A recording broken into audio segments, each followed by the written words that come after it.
Assalamualaikum warahmatullahi wabarakatuh. Halo Tribuners, kembali lagi bersama saya Clara Amanda dalam program tamu kita. Nah, pada hari ini Tribuners, kita lagi-lagi kedatangan seorang bintang tamu yang akan membahas tema yang tentunya sangat menarik. Pada hari ini kita akan membahas tentang kebutuhan gizi pada lansia nih Tribuners. Ini kayaknya tema yang masih awam, yang cukup jarang dibahas sama banyak orang gitu. Nah, tapi sebelum itu Tribuners, kita perkenalan dulu nih sama Bapak ini. Silakan Bapak, sapa Tribuners. Ya, baik Tribuners, ya kembali kita ketemu ya Clara ya di podcast selanjutnya. Yeah. Memang terkait gizi lansia ini sudah jarang ya dibahas, tapi adalah dibahas gitu. Ya, kebetulan saya di gizi ya, di gizi. Saat ini jadi ketua prodi gizi di Universitas Saskia Clara ya. Kita juga coba mengarahkan ke sana pembahasan-pembahasan karena memang ke depan mungkin ini menjadi catatan penting bagi kita gitu ya.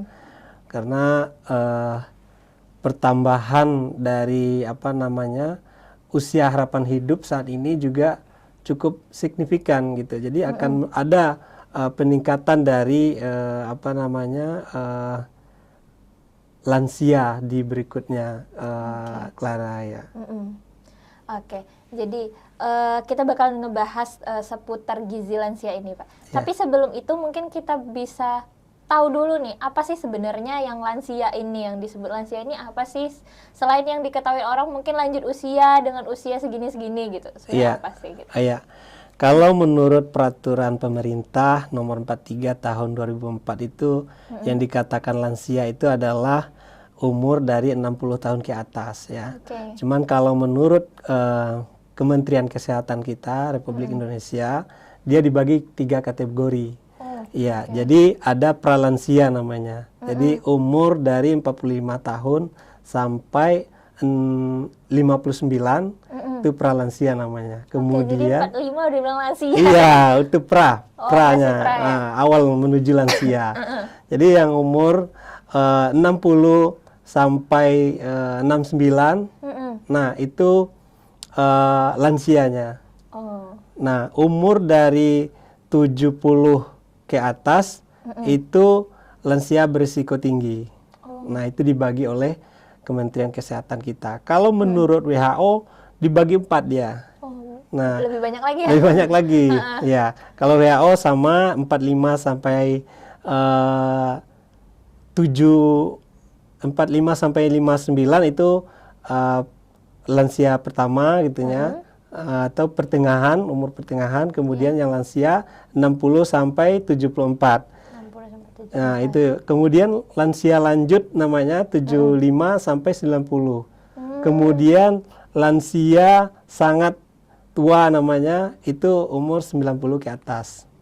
Nah, jadi memang lansia ini adalah sesuatu fase kehidupan yang harus dilewati gitu ya, Clara ya. Dari mulai kita janin, kita bayi, kita remaja, dewasa, kemudian menuju lansia gitu ya.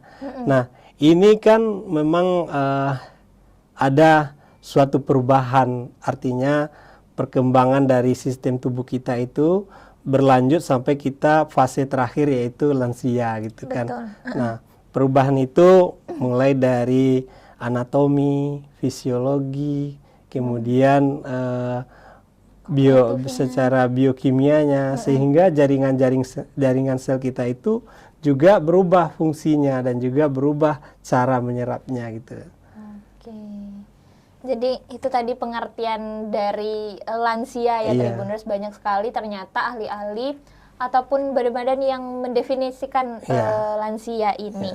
Nah, kemudian nih kalau untuk kebutuhannya sendiri nih, apa sih sebenarnya yang harus kita penuhi pada saat memasuki usia lanjut ini gitu? Iya, kalau kita ini dari pengertian yang kita bahas tadi ya nih, kayak lihat dari fase tadi, ada penurunan dari anatomi dan fisiologi, kemudian biokimia tubuh, sehingga penyerapan dari ini berkurang. Nah, ini yang harus menjadi catatan kita ketika sudah di posisi yang lansia kita gitu. Jadi yang perlu kita penuhi itu tentu memang ada elemen makanan. Elemen makanan itu ada energi, ada lemak, ada cairan gitu ya. Nah, jadi di energi ini ya terbagi lagi sebenarnya, ada untuk wanitanya atas jenis kelamin gitu. Wanita itu untuk energi tidak sebesar dari yang laki-laki. Nah, jadi kemudian kalau untuk zat besi memang perempuan lebih membutuhkan lebih tinggi daripada laki-laki karena ada masa menstruasinya, kecuali yang sudah menopause itu memang sama aja gitu ya Nika. Clara. Seperti itu. Untuk kebutuhan makanan ya, kalau kita kaji lagi, ada lagi jenisnya. Menurut umur kan tadi udah kita ini kan, itu beda juga ininya, Clara. Kebutuhannya semakin tua, semakin melambat dia penyerapannya, dan semakin perlu perhatian juga. Nah, hal-hal yang perlu diperhatikan gitu ya, terkait konsumsi makannya. Ya. Makanya kalau bisa mungkin janganlah yang mengandung banyak lemak, banyak garam gitu ya. Ini nanti akan masuk ke bagaimana pola gizi seimbang untuk lansia itu gitu. Oke. Ya. Jadi banyak yang perlu diperhatikan juga ya, Pak. Iya. Nah, itu tadi udah mulai menyinggung terkait gizi seimbang nih. Nah, gizi seimbang seperti apa sih yang seharusnya dipenuhi pada saat udah memasuki usia lanjut ini gitu? Iya. Jadi sebenarnya mau lansia, mau balita, mau remaja, dewasa, sebenarnya gizi seimbang ini adalah penting kita untuk menjaga gitu ya. Apalagi gitu kan sudah lansia, karena sudah berbeda ininya cara penyerapannya gitu, dan juga daya serapnya itu juga sudah berbeda gitu ya, Clara. Jadi hal yang perlu diperhatikan atau apa saja jenis makanan yang bisa membuat si lansia ini stabil atau gizinya seimbang gitu ya. Nah, yang pertama tentu makanan pokoknya. Makanan pokok seperti nasi kalau kita ya, ada umbi-umbian gitu ya. Kemudian ada lauk pauknya, sayurannya, dan juga buah. Jadi 4 ini makanan itu perlu ada setiap harinya gitu. Setiap hari atau pas kita konsumsi itu bagi lansia memang harus beragam gitu intinya. Nah, kalau ya zaman dulu kan ditambah dengan segelas susu supaya dia sempurna gitu ya, Clara. Jadi Sehat 5 sempurna. Sekarang tadi pakai lagi itu ya, Pak? Sebenarnya masih konsep seperti itu, cuman namanya sudah berbagai. Sekarang isi piringku namanya, Clara. Jadi isi piringku itu memang lauk pauk, makanan pokok, sayuran, buah-buahan, kemudian air putih. Kurangi konsumsi garam dan lemak gitu. Kalau udah agak masuk itu usia tadi itu gitu. Nah, kalau berbicara lemak nih Pak, kita di Sumatera Barat makanan itu kan sangat berlemak dan sangat kaya akan rasa. Itu tuh gimana tuh makanan untuk mengontrol makanan lansia dengan kebudayaan kita, culture kita yang seperti itu tuh? Iya, nah sebenarnya kan tidak dilarang untuk lansia memakan yang berlemak, tapi yang diatur itu bagaimana mengontrol lemaknya itu tidak banyak gitu lah. Kita boleh makan makanan kita sehari-hari boleh, tapi kadarnya yang kita kurangi atau porsinya yang kita kurangi. Untuk mungkin biasanya kita satu mangkok. Iya, makan tunjang mangkok itu, nah sekarang nggak satu mangkok lagi. Mungkin cukup 3 potong atau 2 potong gitu. Yang pasti bisa dia mengimbangi. Jangan sampai besar pasak daripada tiang. Artinya makanan kita masih banyak, tapi daya serap tubuh kita nggak sekencang itu lagi, nggak. Jadi banyak penumpukan. Nah itu akhirnya banyak dari lansia kita di usia lanjutnya sakit-sakitan dan juga penyakit degeneratif ini hinggap atau Iya, di betul. ini gitu. Mm-mm. Karena pola atau konsumsinya tidak seimbang gitu. Makanya penting untuk lansia mengkonsumsi yang gizi seimbang itu gitu. Oke. Jadi makan Tribuners buat yang mungkin ada caregiver, yang jadi caregiver ataupun yang lansia mungkin yang nonton juga di Iya. sini, makanannya Para- nggak apa-apa makan tunjang, Iya. tapi jangan sampai semangkok seabrek-abrek gitu. Iya. Oke. Nah kalau itu kan diperbolehkan gitu kan. Kalau misalkan ada nggak sih sebenarnya pantangan untuk lansia gitu? Misalnya nggak boleh lagi makan ini, makan itu gitu. Nah, itu kan sebenarnya pantangan bagi lansia yang sudah memiliki penyakit degeneratif tadi gitu ya. Mereka sudah termasuk lansia yang berisiko tinggi. Nah, itu makanya kalau lansia yang sudah seperti itu, makanannya sudah diatur. Nah, makanya tidak boleh makan ini, tidak boleh makan itu lagi gitu. Kalau lansianya masih tidak ada penyakit regeneratif itu, artinya terjaga, itu boleh-boleh aja konsumsinya, tapi sesuai takarannya gitu, sesuai dengan daya serap tubuh kita. Sebenarnya di dalam tubuh kita ini, Clara, kita sudah punya porsinya sendiri. Coba Clara konsumsi sesuatu yang berlebihan, pasti Clara sudah rasakan sendiri tuh. Oh iya iya. Anu-anunya gitu. Kayaknya nggak enak nih, nggak badannya. Berarti Artinya, kayak kita minum soda gitu, nah, itu. terlalu over jadinya kayak begah gitu. Artinya tubuh kita punya sensornya sendiri untuk mendeteksi ini udah nggak normal ini udah apa gitu. Tapi kadang kita kan nggak arif terhadap sensor atau apa dari tubuh kita itu. Udah jelas makan jeroan, sakit kepala, nanti makan lagi jeroan gitu kan, artinya udah melebihi dari kapasitasnya gitu kan. Nah, ya makanya sering dari lansia ketika sudah terpapar itu ya sulit lah untuk menginikan gitu, mengembalikan lagi gitu. Makanya pada usia yang tadi itu yang kita sampaikan, mulai dari pra sampai lansianya, sampai lanjut, sampai berisiko, kalau terjaga aman mereka. Ya. Jadi sebenarnya nggak hanya di saat udah usia lanjut makanannya dijaga, Enggak, tapi dari sekarang. Dari gitu. sekarang, ya. Oke. Apalagi udah usia lanjut, mesti dijaga gitu. Lebih kontrol lagi yang biasanya seneng makan jeroan, makan tunjang dan kawan-kawannya, mungkin bisa dikurangin Tribuners. Makan nggak apa-apa sekali-sekali, tapi ya jangan tiap hari aja gitu. Ya, dan juga jadi catatan, jangan ada di mindset kita itu makanan ini dilarang, makanan ini nggak boleh. Semuanya mestinya dalam pikiran kita semua makanan yang halal itu boleh dimakan. Tapi ketika kita ini mengalami permasalahan baru ada larangannya gitu. Nah, jadi tidak semua orang dilarang makan makanan yang seperti jeroan itu gitu. Ada memang tubuhnya memang butuh dia asupan jeroan gitu. Karena di jeroan juga ada zat besinya di situ gitu ya. Kadang yang termindset itu jadi yang ngebuat kita itu ya kayak sakit gitu. Ini gue kayaknya kebanyakan makan tunjang, dia udah berat nih leher gitu.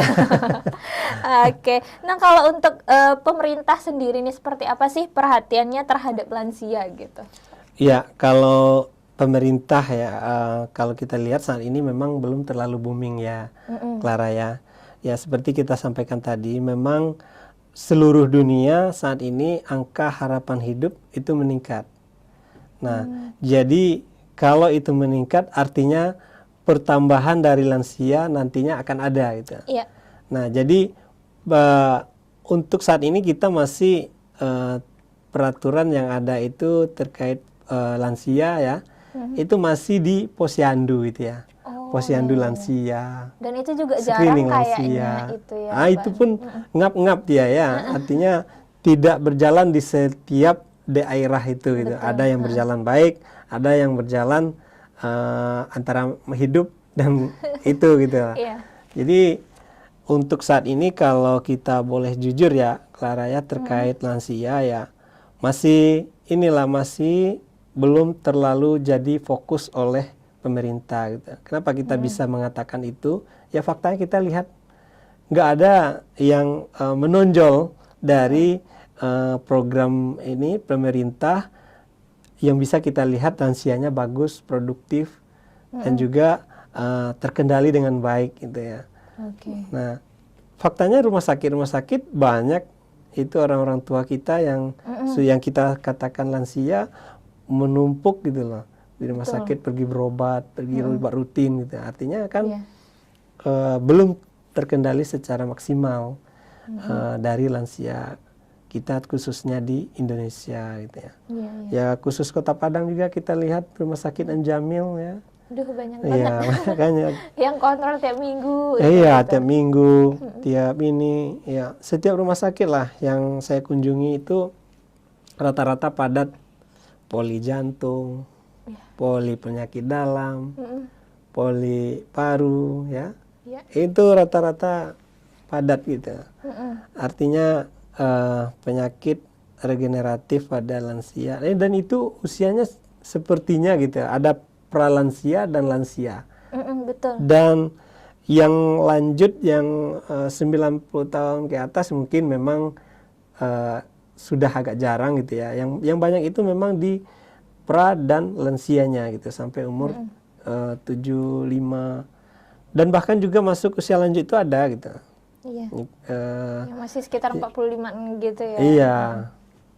Oke. Nah itu. Jadi mungkin buat pemerintah bisa lebih concern lagi ke apa namanya perhatiannya, program-programnya ke usia lanjut ini gitu. Semoga kita mendorong juga pemerintah kita nih, Clara, supaya perhatian terhadap usia lanjut ini, lansia ini tidak hanya mengecek tetapi juga menjaga gitu. Artinya sebelum mereka ini terpapar terhadap penyakit regeneratif ini, mereka sudah ada edukasinya dulu gitu.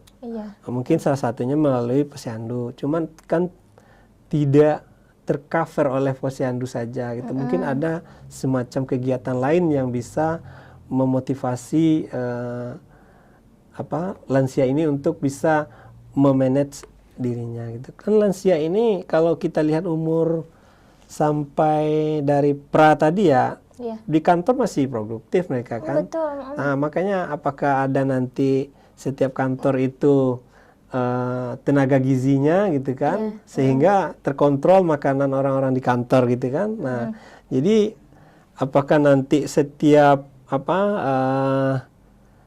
bidang atau daerah itu sampai ke lurah itu harus ada tenaga gizinya untuk memperhatikan itu ya.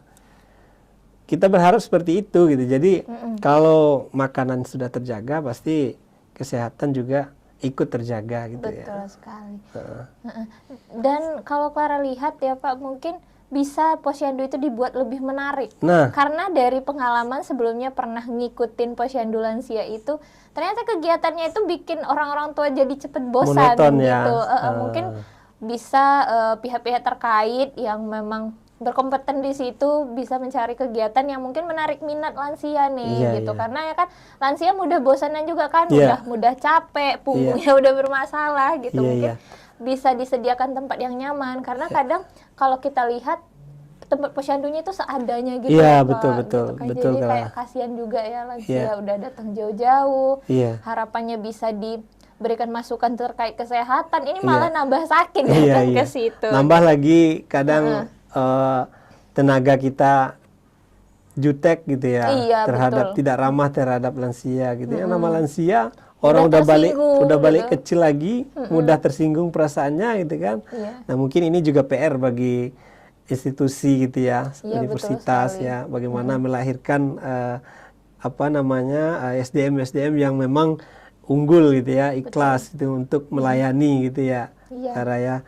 Jadi ini memang jadi catatan juga untuk seluruh perguruan tinggi agar SDM yang dilahirkan itu memang kalau dia untuk pelayanan memang ikhlas dan tulus melayani gitu. Betul sekali, Pak. Nah, tadi Bapak sebelum kita tag ini ada ngomongin terkait promosi kesehatan nih. Kalau untuk lansia sendiri seperti apa itu? Oh ya, jadi kalau untuk promosi kesehatan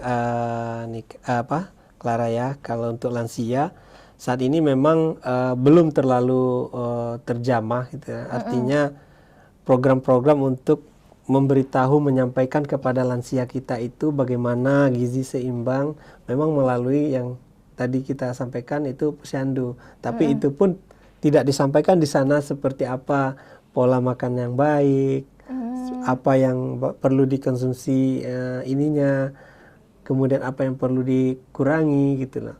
Nah, itu pun belum terjangkau sampai ke situ gitu. Kalau bisa kan memang sampai ke situ ininya gitu ya, intervensinya gitu. Kita memberi edukasi dan promosi terhadap lansia itu gitu.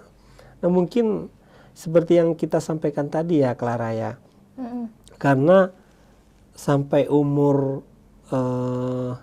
60-an, 65 kan yang kalau secara seragam kita katakan lansia itu memang 60 ke atas ya. Nah, masih ada yang produktif di kantor, yang ada produktif mungkin di tempat-tempat mereka berdagang gitu kan. Nah, itu belum terjangkau untuk promosi ininya, kesehatannya, bagaimana terkait gizi seimbangnya gitu loh. Nah, ini kita dorong juga karena kita kan di bawah perlindungan negara ya. Makanya kita dorong pemerintah untuk adanya ini gitu. Sesuatulah yang perhatian khusus terhadap lansia ini gitu. Oke. Dan mungkin menurut Clara selain diedukasi ke lansianya, ke caregivernya juga perlu nggak sih Pak? Soalnya kayak Clara pengalaman punya kakek gitu kan, tapi nggak tahu nih harus ngadepinnya gimana, harus ngasih makannya gimana, apalagi kalau ketemu orang-orang tua yang picky eater gitu kan. Jadi mungkin untuk instansi di luar sana mungkin bisa memberikan promosi kesehatan ini juga pada caregivernya gitu. Betul. Kan. Ya, jadi memang betul yang Clara sampaikan. Kan yang biasanya bersama atau mendampingi dari lansia ini kan ada anak, ada cucu, kemudian mungkin sanak familinya gitu. Nah, ini memang juga menjadi catatan untuk mereka ketahui bagaimana menghadapi lansia ini gitu kan. Nah, jadi makanya perlu kerja keras pemerintah untuk program ini supaya dia booming, supaya semua orang tahu gitu kan. Clara. Jadi kalau saat ini kan mungkin segelintir orang yang mengetahui terkait dengan pentingnya menjaga gizi seimbang untuk yang usia lanjut itu, Clara. Mungkin itu yang perlu kita dorong untuk pemerintah, mungkin diselipkan promosi-promosi terkait dengan bagaimana menghadapi lansia terhadap yang seperti apa gitu. Ketika mereka mempunyai tanggung jawab untuk mendampingi gitu.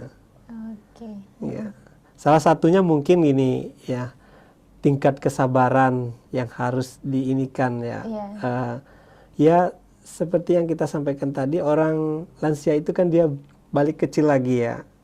Dia kelakuannya kadang seperti anak kecil lagi gitu. Jadi tingkat kesabaran dan juga pola makan ya, kemudian pola kesehariannya gitu. Nambah lagi kalau yang biasa aktivitas, kemudian tiba-tiba pensiun gitu ya. Nah, itu namanya sindrom, artinya dia biasa sibuk, tiba-tiba terhenti kesibukannya, itu bisa juga kendala dia di hari tuanya, Clara gitu. Nah, ini yang harus menjadi perhatian juga bagi kita ya, mungkin sebagai punya orang tua gitu, mungkin menghiburnya gitu, diajak komunikasi, diajak kemana gitu, atau dicarikan aktivitas yang produktif, mereka tetap berpikir, tetap menjalankan aktivitasnya sehingga tidak monoton, tidak terhenti langsung kegiatannya gitu.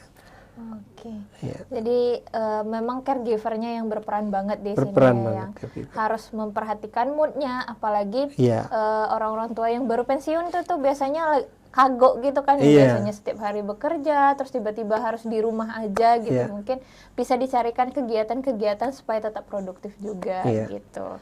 Nah mungkin terakhir nih Pak, apa sih tipsnya untuk caregiver di luar sana selain memperhatikan gizi, juga apa sih yang harus diperhatikan lagi gitu? Ya, jadi memang untuk Tribuners yang punya di rumah gitu, yang papa ataupun saudara ya yang sudah memasuki lansia gitu ya. Kalau beliau masih sehat, masih baik-baik, itu perlu penjagaan. Artinya perlu makanan yang seimbang dan teratur.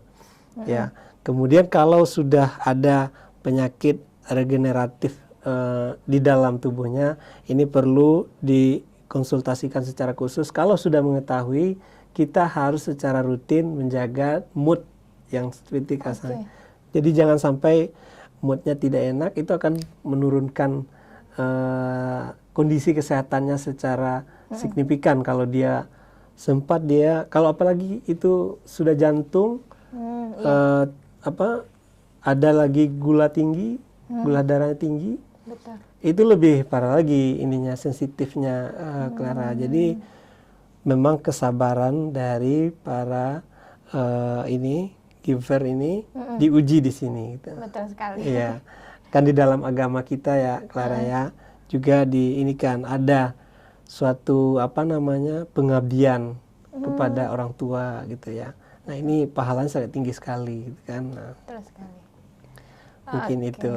Oke, jadi itu Tribuners pembahasan kita hari ini terkait usia lanjut. Mungkin pembahasannya terdengar kayak nggak penting banget, tapi Iya. sebenarnya ini penting banget, Iya. apalagi buat Tribuners yang punya orang tua dengan usia lanjut di rumah. Seperti itu tadi kita udah membahas apa sih usia lanjut ini. Ternyata usia lanjut ini yang diekspektasi kita mungkin di atas 60 di atas 60 gitu. Iya. Ternyata dari 45 itu udah masuk Pra ke dalam lansia. pra usia lanjut Iya. gitu. Terus tadi juga kita udah bahas sedikit terkait gizi, kebutuhan Iya. apa yang harus kita penuhi dari lansia, Iya. seperti itu. Sebenarnya kalau lebih ini, Clara, lebih dalam lagi ininya dibagi banyak lagi, nanti mungkin di pertemuan berikutnya kita Boleh, kupas kita lagi ya. jadwalin lagi.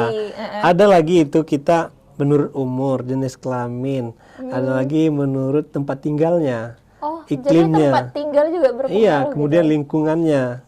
Kan nggak sama orang biasa bertani sama yang kerja kantoran. Nggak sama dia hari tuanya, penanganannya beda-beda itu.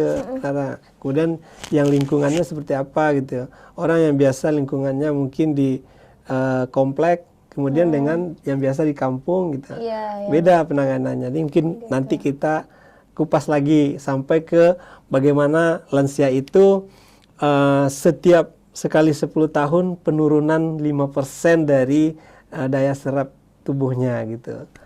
Oke, boleh. Nanti kita jadwalin lagi ya, Iya. Tribuners yang yang masih tertarik nih dengan pembahasan ini, jangan lupa di komen di bawah. Iya. Tapi untuk hari ini kita sampai di sini dulu. Iya. Tentunya pembahasan kita sangat bermanfaat pada hari ini. Iya. Nah, sebelum itu Pak, mungkin kasih closing statement-nya dulu untuk Tribuners. Ya, untuk para Tribuners jangan lupa ya dengan etikat yang baik, kemudian ikhlas, kemudian semangat, kemudian jangan lupa